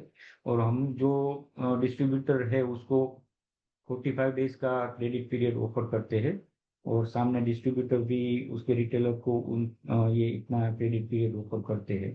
तो हम हमारी प्रोडक्ट को प्लेसमेंट करने के लिए ये भी एक अच्छी बात रहती है डिस्ट्रीब्यूटर और रिटेलर के लिए कि उसको एक क्रेडिट पीरियड भी मिल रहा है और मार्जिन भी अच्छे खासे मिल रहे हैं कंपेयर टू अदर ब्रांड्स। तो ये दो चीज हमें कुछ मदद करती है मार्केट नए मार्केट में। Got it. एंड और एक क्वेश्चन था बेसिकली। हेलो। हाँ yes yes go ahead. Yes. So हमारा जो गुजरात में और महाराष्ट्र में हमारा जो टॉप 2 स्पाइसेस में कौन से प्लेयर्स होंगे? एंड सेकंड क्वेश्चन वाज कि अगर एक बार आप जस्ट मार्जिन्स बता सको आपके ब्रांडेड का, ब्रांडेड प्रोडक्ट्स का, ground spices, whole spices, blended spices, और जो भी आपकी प्रोडक्ट कैटेगरीज अगले लिस्टेड है अगले क्वेश्चन स्लाइड में नंबर। ऑलरेडी हाँ अगले क्वेश्चन में मैंने ऑलरेडी बताए थे margins category wise. Okay okay. If you could just repeat तो बहुत अच्छा रहेगा। सी ग्राउंड स्पाइसेस में मेरा 15% के आसपास मार्जिन रहते हैं, और ब्लेंडेड स्पाइसेस में 25% रहते हैं। और जो होल स्पाइसेस कैटेगरी है उसमें 8 to 10% रहता है। और जो ये हमारे ग्रोसरी प्रोडक्ट्स है उसमें 12 to 15% के बीच में रहता है। And branded overall blended? Sorry. Branded branded जो आपने ब्रांडेड हाँ और ये ब्रांडेड नहीं, ये ब्रांडेड। ब्रांडेड का ही मैंने बताया ना। नॉन ब्रांडेड में मेरा ओके 4% का रहता है मार्जिन। राइट। एंड गुजरात और महाराष्ट्र में कौन से टॉप 2 ब्रांड्स है? गुजरात में जैसे ग्राउंड स्पाइस ये रामदेव है, फिर हाथी मसाला है। और सौराष्ट्र की बात करूँ तो यहाँ पर अदानी मसाला भी काफी अच्छा प्लेयर है, जो हमारे हम मेन उसको कंपटीशन में गिनते हैं हाथी और अदानी को।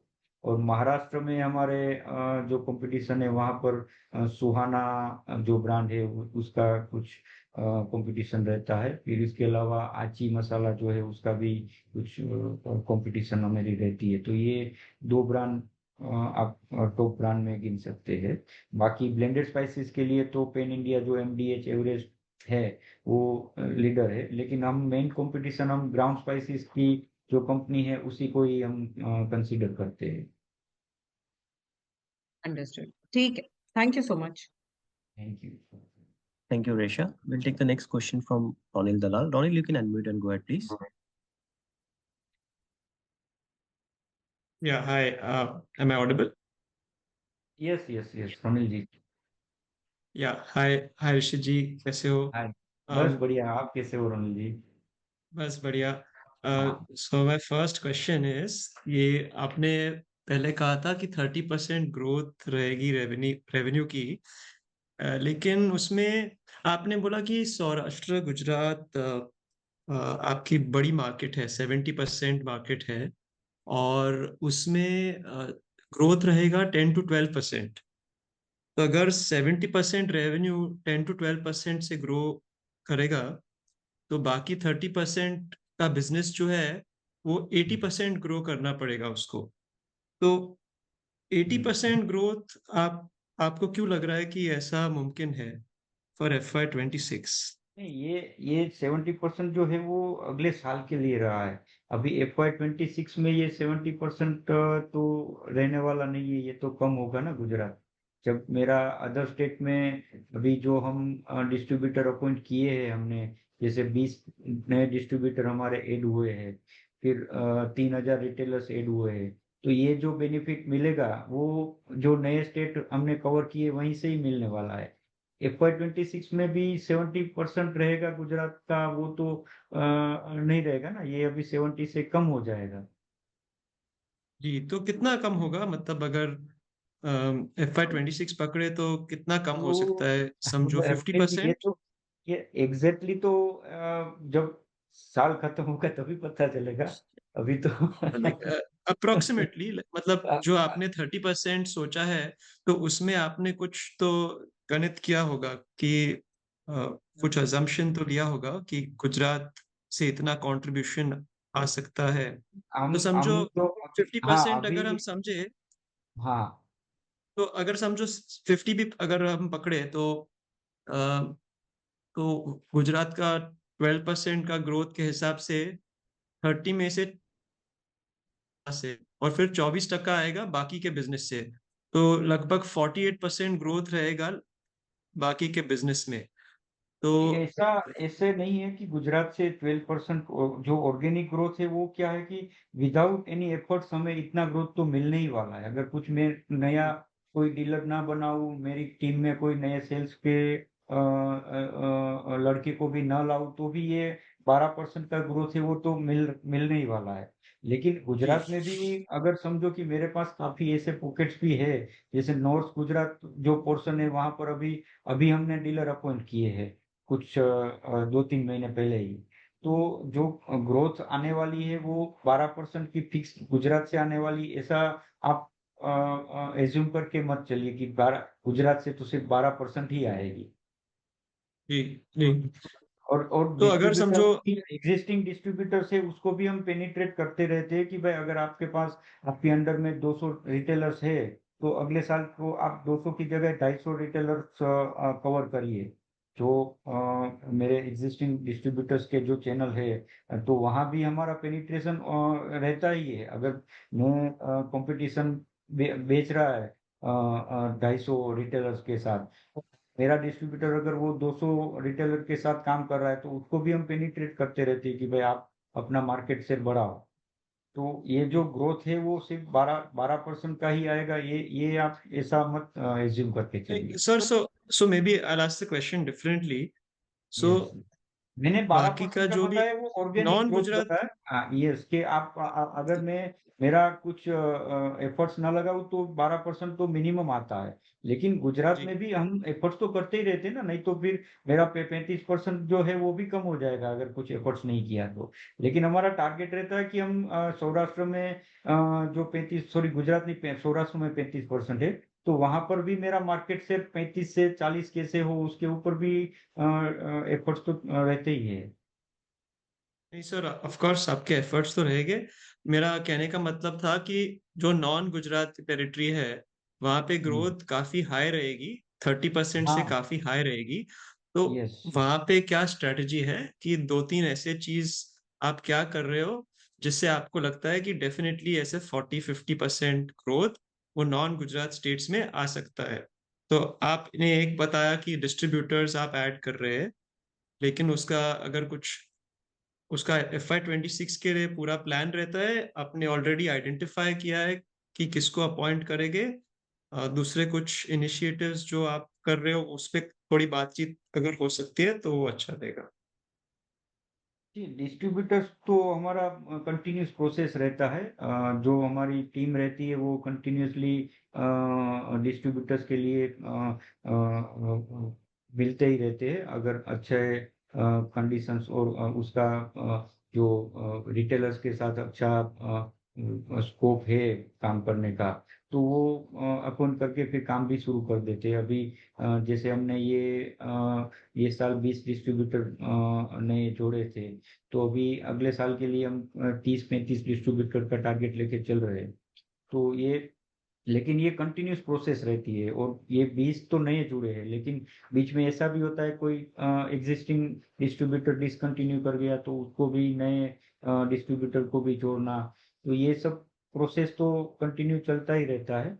और बाकी मैंने जो आपको सेल्स स्ट्रेटेजी बताई, अभी जो रेशा मैडम के क्वेश्चन का आंसर दिया, उसमें ऑलरेडी मैंने बताया कि हम कैसे डिस्ट्रीब्यूटर अपॉइंट करते हैं और कैसे नए एरिया में हम हमारी प्रेजेंस बढ़ाते हैं। वो तो मैंने ऑलरेडी आपको बता दिया था। राइट। तो उसमें सबसे बड़ा चैलेंज क्या होता है उसमें, अगर नए एरिया में जो बढ़ रहे हैं तो वहां पे आपके हिसाब से टॉप 2 चैलेंजेस क्या सबसे कठिन रहते हैं? एग्जिस्टिंग जो ब्रांड रहती है उसके साथ प्राइस मैच करना, उससे कुछ ज्यादा ऑफर करना और रिटेलर के लिए कुछ स्कीम्स देना, ये सब चैलेंजेस रहते हैं। लेकिन ये तो क्या है कि एक पार्ट ऑफ द प्रोसेस ही है सेल्स की। तो वो कुछ कहीं ना कहीं हम कैसे उसको क्रैक करना है, उसी के ऊपर टीम का फोकस रहता है। कि भाई अगर कोई नए एरिया में 3-4 ऐसे प्लेयर्स है कि वो उसका मार्केट क्रैक करना है, तो वो क्रैक करने के लिए क्या रिक्वायरमेंट है, हम प्राइस में नेगोशिएट कर सकते हैं, या तो मार्जिन्स में, या तो रिटेलर को कुछ एक अच्छा टारगेट बेस्ड स्कीम दे के अट्रैक्ट कर सकते हैं। ये सब प्रोसेस रहता है। और वो region wise, region to region different strategy लेके चलते रहते हैं हम। और एक और बात कि जो रिसीवेबल्स है, काफी कंपनी ऐसे रहती है कि रेवेन्यू बढ़ाने में रिसीवेबल भी बढ़ जाती है काफी, लेकिन फिर उसको रिवर्स करना बहुत मुश्किल रहता है बाद में। तो बस एक सलाह थी कि उस पे जरा प्लीज अगर हम ध्यान दे सके तो। आप वैसे भी दे रहे होगे ध्यान, लेकिन रिसीवेबल्स इससे ज्यादा अ, बढ़ेगा नहीं, राइट, नेक्स्ट 2-3 इयर्स? वो जो हमारा सेल्स ग्रो होगा उसके सामने तो रिसीवेबल्स हाँ हाँ, बढ़ने ही ऑफ वाला कोर्स, है। लेकिन हम, एब्सोल्यूट में नहीं हाँ सर, कुछ, हाँ मतलब उसका हमारा, परसेंटेज में बोल रहा हूँ। हाँ हाँ वो परसेंटेज वाइज नहीं बढ़ेंगे, लेकिन जो वॉल्यूम वाइज है वो तो ऑफ डेफिनेटली कोर्स बढ़ेंगे। नहीं नहीं, ऑफ कोर्स, वो तो ऑफ कोर्स। और दो चीज बस, अपना एनुअल रिपोर्ट में मैं देख रहा था, पुराने एनुअल रिपोर्ट में FY24 की, तो उसमें एक कंटिंजेंट लायबिलिटी थी। तो FY24 में 10 करोड़ की कंटिंजेंट लायबिलिटी है, पेज 99 पे। यस तो वो यस। बस पूछना था कि वो किस विषय पे? वो रिसीवेबल ही है। हमारा जो ट्रेडिंग जो बिजनेस है ना, उसमें कुछ हमने मर्चेंट एक्सपोर्टर को सप्लाई दिया था। तो अभी वो पेमेंट कुछ हमारा फंसा हुआ है, लेकिन उसके सामने हमें कोलेट्रल्स मिल गए हैं। तो इस साल शायद वो क्लियर हो जाएंगे। तो इस साल में वो पूरा अमाउंट मिलेगा, 10 करोड़? हाँ यस यस। मतलब उसके अगेंस्ट हमने कोलेट्रल लिए हुए हैं। तो अगर वो पेमेंट आ जाता है तो लिक्विडेट नहीं करेंगे, नहीं तो फिर वो कोलेटरल लिक्विडेट करके रिकवर करेंगे। Okay okay. और दूसरी बात की FY24 एनुअल रिपोर्ट में सैलरीज मैनेजमेंट रेम्यूनरेशन का डिटेल्स नहीं थे, तो FY24 या FY25 मैनेजमेंट रेम्यूनरेशन डिटेल्स उसमें प्लीज ऐड कर दीजिए FY25। वो तो अभी फाइनल ऑडिट रिपोर्ट बनेगा तो उसमें सब आ जाएगा। जी जी, नहीं FY24 में वो मेंशन नहीं किया था, तो अच्छा, एनुअल रिपोर्ट। FY24 की बात करें आप? Okay okay. हाँ हाँ, राइट राइट। और लास्ट क्वेश्चन था कि वर्किंग कैपिटल डेज में अ, अगर आपने बताया revenue inventory as percentage of revenue 30-35% हो सकता है, लेकिन अगर वर्किंग कैपिटल देखे तो उसका क्या कितना प्रतिशत रहेगा एज परसेंटेज ऑफ रेवेन्यू?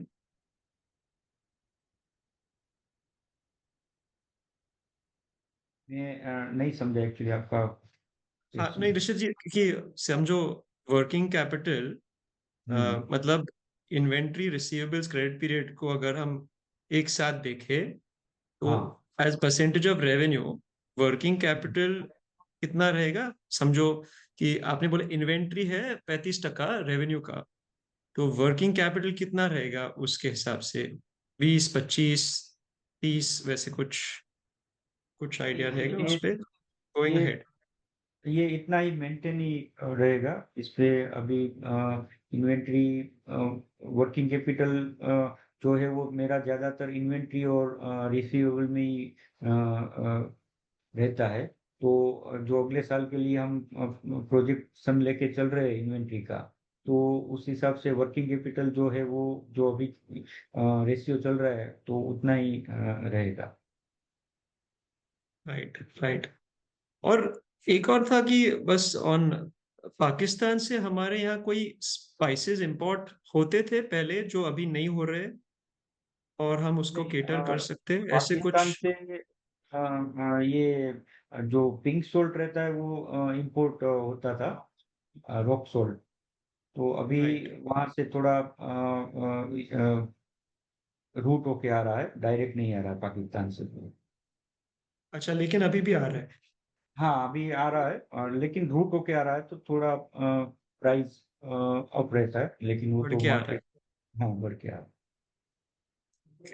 तो उसमें हमारे लिए कोई अपॉर्चुनिटी वैसे नहीं है, राइट, अलग से? है। हाँ हम ऑलरेडी हमारा स्टॉक लेके चल रहे थे, तो उसमें हमें कुछ अपॉर्चुनिटी मिलेगी, क्योंकि श्योर। ये रॉक सोल्ट का भी, हमारा पिंक सोल्ट जो हिमालयन सोल्ट आता है उसका भी काफी अच्छा हमारा बिजनेस है। तो वो उसमें हमें कुछ बेनिफिट मिलेगा इस साल। जी जी। Okay okay, thank you so much sir, all the best. Yeah thank you thank you. Thank you, Ronil. We'll take the next question from Arpit Goel. Arpit, you can unmute and go ahead, please. Good afternoon sir. Good afternoon. तो हमने एक वो release किया था कि quarterly results का, तो क्या FY26 में क्वार्टरली रिजल्ट्स कब आप अनाउंस करोगे? हाँ अभी हमारी कोशिश तो है कि हम क्वार्टरली डिक्लेयर करेंगे, और 99% हम क्वार्टरली रिजल्ट का कोशिश करेंगे कि ये FY26 से हम क्वार्टरली रिजल्ट दे पाए। ठीक है, तो फिर ये फर्स्ट क्वार्टर से रहेगा या फिर मतलब अभी H2 से ही रहेगा? शायद हम फर्स्ट क्वार्टर से इसको शुरू कर देंगे। Okay sir, thank you. Thank you. Thank you, Arpit. We'll take the next question from Mr. Sunil Katesia. Mr. Sunil, you can unmute and go ahead, please. Thank you so much for the opportunity. मुझे एक बात पूछनी थी, ये जो बड़े departmental stores है, वहाँ पे हमने कुछ कोशिश कर रहे हैं इन फ्यूचर, या क्या कोई प्लान है हमारा? जियो अभी और डीमार्ट वगैरह। हाँ जो पेन इंडिया जो डिपार्टमेंटल स्टोर है, डीमार्ट हो गए, रिलायंस हो गए, वहाँ पर हमारा कुछ प्रेजेंस नहीं है। और लोकल जो ग्रोसरी सुपरमार्केट्स है, जैसे गुजरात में काफी सारे हैं, महाराष्ट्र में है, तो वहाँ पर ऑलरेडी हमारा सप्लाई है। तो ये ओके डीमार्ट रिलायंस में अभी वो लोग क्या है कि उसका प्रोक्योरमेंट जो है वो सेंट्रली रहता है, तो वहां पर अभी हमें कुछ एंट्री नहीं मिली है। लेकिन इसके सामने हम लोग क्विक कॉमर्स और ई कॉमर्स में हमने काफी अच्छा पेनिट्रेशन हाँ जी। किया हुआ है। तो ये पिछले 6 महीनों में हमने जो ई कॉमर्स पे हमारी सारी प्रोडक्ट को लॉन्च किया था, तो वहां से काफी अच्छा रिस्पॉन्स मिल रहा है। ओके। और गुजरात में मैंने देखा है कि भले ही बड़े डिपार्टमेंटल स्टोर ने जैसे जियो मार्ट वगैरह है, वैसे छोटे छोटे भी डिपार्टमेंटल स्टोर्स है। वो भी I mean talk about listed player की बात कर रहा हूँ। तो वहाँ पे भी कोई अप्रोच है या we are still reaching out to supermarkets?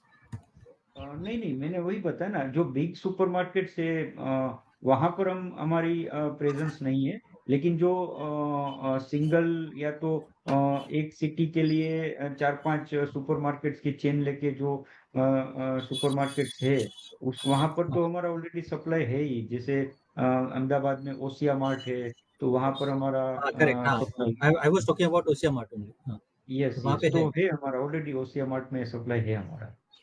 Okay great. तो वो गुजरात तक लिमिटेड है क्योंकि ओसिया मार्ट हाँ, गुजरात और तो ऐसे राजस्थान में ऐसे जो, आई बिलीव। हाँ, जो छोटे सुपरमार्केट्स की जो चेन है, या तो ऐसे भी छोटे प्लेयर्स भी है कि सिर्फ अगर मैं बात करूँ राजकोट सिटी, तो सिटी में उसके 2-3 आउटलेट है। तो ऐसे काफी सारे मार्केट्स है। तो ये सब जितने भी ऐसे मार्केट है, वहां पर मेजोरिटी मार्केट्स में हमारी प्रोडक्ट्स की प्रेजेंस रहती है। हाँ करेक्ट। अच्छा, और एक बात मुझे पूछनी थी कि मार्केटिंग पॉइंट ऑफ व्यू तो ठीक है, मतलब advertising is part of marketing, but advertising point of view मुझे प्रेजेंस बहुत कम दिखती है। मैं गुजरात में इनफैक्ट मैं जामनगर भी आते जाते रहता हूँ, तो जामनगर में भी ऐसे एडवर्टीजमेंट कहीं मुझे दिखती नहीं है। और so as an I mean based out of Mumbai, तो मुंबई में भी कुछ दिखता नहीं है मुझे। राजकोट में भी कभी देखा नहीं मैंने एडवर्टाइजमेंट। तो ऐसा कोई ये प्लान है? सीजन वाइज रहता है। अभी अभी आप अभी 3 महीने से हमारा मार्केटिंग कैंपेन चल रहा है काफी बड़े लेवल पे।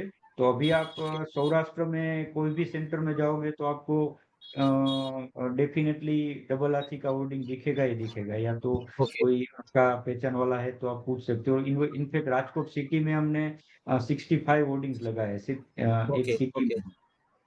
Okay okay. और सो एज अच्छा, मुझे और एक पूछना था, हमारा लॉन्ग टर्म गोल क्या है? हम सिर्फ स्पाइसेस में रहेंगे या मे बी अभी नहीं, अगले 5 साल में या 10 साल में कंपनी का विजन क्या है? सिर्फ स्पाइसेस ही करना है या कुछ आगे और कोई प्लान? भी हमारा जो विजन है वो तो स्पाइसेस के लिए ही है। लेकिन स्पाइसेस के साथ अगर कोई ऐसी प्रोडक्ट रहती है, जैसे अभी हमारे स्पाइसेस के साथ जो हम ग्रोसरी प्रोडक्ट कर रहे हैं, फिर हमने विटाग्रीन के साथ जो इंस्टेंट मिक्स का जो रेडी टू कुक प्रोडक्ट्स है, तो ये अगर सिमिलर पोर्टफोलियो की कोई ऐसी प्रोडक्ट रहती है, तो हम उसको ऐड करते रहते हैं पोर्टफोलियो में। क्योंकि ओके कहीं ना कहीं स्पाइसेस के साथ ये प्रोडक्ट भी रिटेल स्टोर में जाती है, तो उसको हम एक स्पाइसेस के साथ इसको भी सेल कर सकते हैं। तो ये तो हमारा रूटीन प्रोसेस रहता है। हर साल कुछ ना कुछ हम प्रोडक्ट पोर्टफोलियो हमारा बढ़ाते ही रहते हैं। Okay great. And any near future में कोई एक्सपेंशन का प्लान है, कैपेक्स? हाँ, कुछ प्लान हम कर रहे हैं, उसको जल्दी डिक्लेयर करेंगे। कुछ अभी एक्सपेंशन का प्लान कर रहे हो तो। Okay, thank you so much, that's all from my, thank you very much. Thank Thank you, you. Mr. Sunil. We'll take one last question from the line of Akshat Jain. Akshat, you can unmute and go ahead, please. Yes, sir. So you mentioned कि गुजरात में हमारा 70% हमारा revenue उधर से आ रहा है, so that would be around 160 crores. So just wanted to understand that how has that grown over FY24 and similar for Maharashtra? Yes yes, ये जो रहता है टोटल जो हमारा ब्रांडेड सेल है, उसमें ब्रांडेड सेल जो है मेरा 130 CR का रहा है। और टोटल 216 में से, तो 216 ये 130 में से 70% मेरा गुजरात से रहा है। बाकी का जो ट्रेनिंग वाला जो है वो तो उसको हम काउंट ही नहीं करते कहीं पर। तो ये 130 में से 70% अगर हम गिनेंगे तो ऑलमोस्ट 90 CR हुआ गुजरात से मेरा। तो ये अगले साल के लिए अगर मैं उसको गिनूं तो ऑलमोस्ट इसको मैं 115 से 120 करोड़ के आसपास इसको हम एक्सपेक्ट कर रहे हैं गुजरात से। Then ये फिगर FY24 में कितना था? FY24 में मैं बताऊँ तो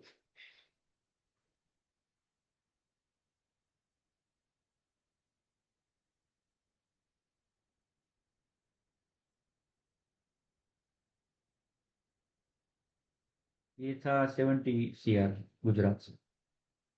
Okay, so 30% हमने गुजरात में भी ग्रो किया। Yes yes. Sure.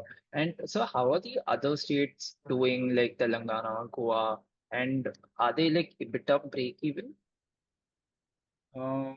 वहां पर अभी हमारा जो फोकस अभी हम कर रहे हैं वो नॉर्थ के स्टेट में कर रहे हैं। नॉर्थ में हमने काफी टीम भी डेवलप अच्छी की है। यूपी के लिए एक टीम एक्वायर की है और जम्मू कश्मीर में है और पंजाब में है। तो ये 3 जगह से काफी एक टीम और डिस्ट्रीब्यूशन चैनल बना के हम काम कर रहे हैं। गोवा तेलंगाना में क्या है कि हमारे जो महाराष्ट्र की टीम है वो ही वहां से जाके मार्केट करके ऑर्डर प्लेस करती है। लेकिन ये जो नॉर्थ के स्टेट है वहाँ पर फोकस हम कुछ ज्यादा देख रहे हैं। यूपी काफी बड़ा मार्केट है तो वहाँ पर हमने पर्टिकुलर रीजन के लिए पर्टिकुलर टीम बना के रखी हुई है। तो ये जो अभी हम ग्रोथ का जो मेजोरिटी एक्सपेक्ट कर रहे हैं वो वहीं से आने की हमें उम्मीद है। Okay, and are these states break even for us? EBITDA break even? हाँ वो कोई मेजोरिटी हमें क्या है कि जो हमारा सेल्स टीम है और यहाँ से जो गुजरात के बाहर अगर माल जाता है तो थोड़ा ट्रांसपोर्टेशन में 3% का मुझे ज्यादा एक कॉस्टिंग आता है। लेकिन वहाँ के लिए जो प्राइसिंग स्ट्रक्चर रहता है वो कंपेयर टू गुजरात डिफरेंट मतलब हायर साइड हम रखते हैं MRP से लेके प्राइस लिस्ट तक का। Okay. Sir, and any कोई specific कोई reason जिसके वजह से हम लोग ने पहले MP, राजस्थान, छत्तीसगढ़ जो कि गुजरात महाराष्ट्र से कनेक्टेड भी है, उनको नहीं करके पहले हम लोग जम्मू कश्मीर, यूपी, पंजाब को। हाँ, ये जब हमने विटाग्रीन एक्वायर किया था तो उस हाँ, समय उसका ये जो अब 4 स्टेट है वहाँ पर काफी टीम और जो डिस्ट्रीब्यूटर्स की जो एक बनी हुई थी टीम तो वो काफी अच्छी थी। तो हमने उसी को ही कंटिन्यू किया इसीलिए वो स्टेट में हम लोग पहले गए थे कि हमें जो एग्जिस्टिंग वहाँ का नेटवर्क है उसका बेनिफिट मिल पाए और उसको लीवरेज लेके हम डबल आरसी को भी वहाँ प्रेजेंट कर पाए। तो विटा ग्रीन का जो नेटवर्क था उसी को हमने कंटिन्यू किया इसीलिए ये स्टेट में हम पहले फोकस कर रहे हैं। ओके, सो डेटा ग्रीन का नॉर्थ साइड में जम्मू कश्मीर, पंजाब साइड में ज्यादा फोकस यस था यस। आपके। हाँ यस ओके, यूपी में भी। UP. Okay sir, and like हमारा आपने quick com and e com mention किया, हमारा कितना बिजनेस उधर से आ रहा है? सी अभी कोई ऐसा परसेंटेज वाइज में तो इतना बड़ा वॉल्यूम नहीं है कि उसको हम परसेंटेज में भी काउंट कर पाए। लेकिन हाँ, नंबर ऑफ ऑर्डर्स जो है वो काफी ग्रोथ अच्छा आता है। मतलब अभी जब हमने 6 महीने पहले उसको लिस्टिंग किया था प्लेटफॉर्म्स पे तो सिर्फ अमेजोन पे किया था। फिर उसके बाद ये जियो मार्ट पे किया। अभी हम फ्लिपकार्ट और मीशो में भी अवेलेबल है। तो जब हमने लिस्ट किया था उस समय हमारा दिन का 4 से 5 ऑर्डर भी मुश्किल से आता था। आज हमारे पास ये चारों प्लेटफॉर्म मिलके 300 से ज्यादा पर डे ऑर्डर आ रहे हैं। तो ये जो ग्रोथ है वो काफी अच्छी आ रही है। लेकिन ये ऑर्डर वैल्यू काफी कम रहती है इसकी।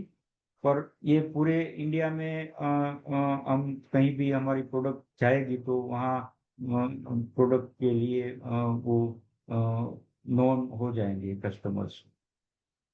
Okay okay,